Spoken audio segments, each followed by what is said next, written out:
Bismillahirrahmanirrahim, wassalatu wassalamu ala rasulillah amma ba'd. Një prej sëmundjeve të rrezikshme të zemrës është hasedi, smira, zilia ndaj dikujt.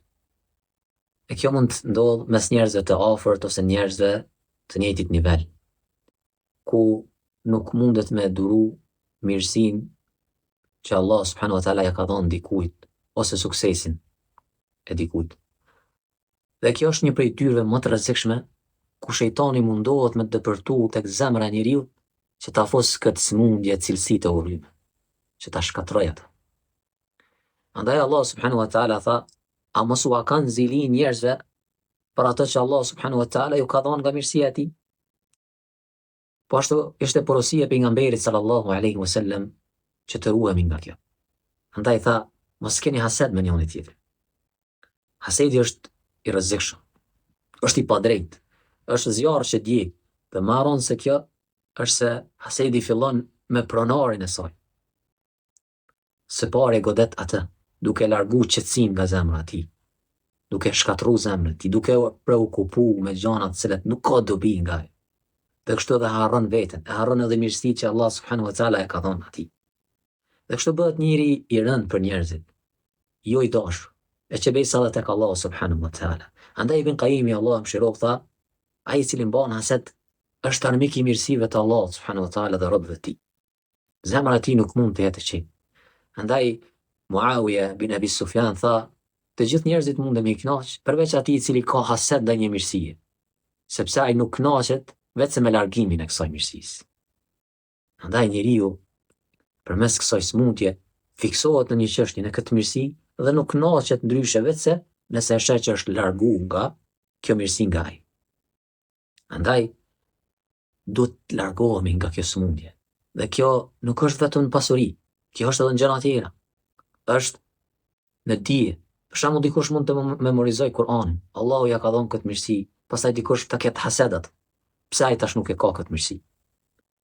Apo është dikush i rregull ndaj derseve, ligjëratave, apo ndaj namazit me xhamat në xhami, apo ka dije fetare, e kështu me radhë. Dhe ta ketë hased, pse ai është me këto mirësi. Kjo mund me ndodhë edhe mes njerëzve të dijes. Andaj, askush nuk është i ruajtur prej kësaj, nuk është i sigurt. Andaj duhet me u këshillu me njëri tjetrin që me largu këtë ndjenjë, këtë smundje. Nëse njëri prej nesh i vjen kjo ndjenjë, ose e cyt shejtani rreth kësaj, duhet me sulmu më njëherë, duhet me luftu më njëherë këtë, mos me u lanë me u rrit. Para me bë sabër që me refuzu këtë. Pastaj me përmend Allah subhanahu wa taala, me kërku mbrojtje. Edhe një gjë mos me harru, që është e rëndësishme, që me bë dua për të. Nëse shejtani mundohet me të cyt, duke pas zili ose hased ndaj mirësisë tij, lut Allah subhanahu wa taala për të. Thuaj Allahu ja shtoft mirë. Nëse është pasuri, thuaj Allah ja shtoft edhe më shumë dhe i dhash bereqet në të. Nëse është në dije, Allahu ja shtoft dhe bëf dobishëm kudo që është. E kështu me radhë. Sepse kjo është e kundërta e hasedit. Andaj është goditja më e fortë që ja bën ti. Kështu që me këtë dua që e bën ti ndaj vllaut tënd, nuk humb asgjë, përkundrazi përfiton shumë. E para është se ti duke e marrë një hap drejt lumturisë, për cilën ti e kërkon. Sepse hasedi, si thëmë, nuk e lën të qetë zemrën e tij. E nëse ti e sulmon qysh në fillim, atëherë e ke sulmu një armik të zemrës.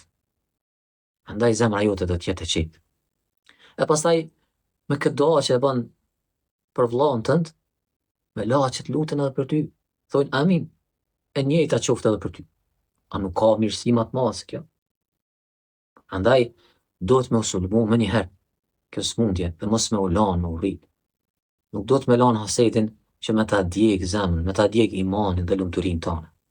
Në fund e lutim Allah subhanahu wa taala që të na ruaj nga kjo smundje. Innahu huwa as-sami'u ad-du'a.